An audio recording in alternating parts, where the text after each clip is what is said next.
दीगर बैनुल-अक़वामी खबरों में आपको बताएं कि रूस के साइबर नेटवर्क पर अमरीका, बरतानिया और ऑस्ट्रेलिया ने पाबंदियां आयद कर दी हैं। तीनों ममालिक ने रूसी वेब होस्टिंग सर्विसेज पर इल्ज़ाम आयद किया है कि इसने हैकर्स के गिरोह लॉकबिट को ऐसे सर्वर्स फराहम किए हैं जिन तक रसाई मुमकिन नहीं है। मज़ीद जानते हैं मास्को से अपने नुमाइंदे शाहिद खुम्मन से। शाहिद, आगाह कीजिएगा।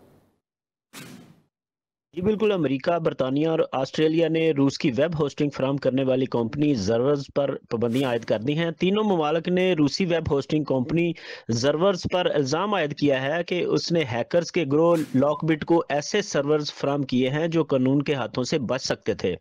अमरीकी वजारत खजाना की वेबसाइट पर जारी किए जाने वाले बयान के मुताबिक लॉकबिट दुनिया भर में कई इदारों को निशाना बनाकर $12 करोड़ का नुकसान पहुंचा चुका है। इन इदारों में बोइंग, बरतानवी पोस्टल सर्विस और आलमी कानून फर्म एलन एंड ओवरी समेत दीगर शामिल हैं। अमेरिका का कहना है कि ये पाबंदियां साइबर क्राइम के खिलाफ आलमी जंग का हिस्सा हैं।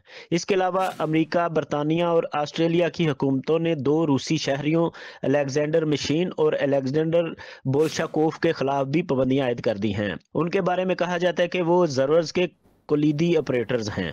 जी ठीक है शाहिद, आपका बहुत शुक्रिया। यूरोप अमेरिका के बगैर यूक्रेन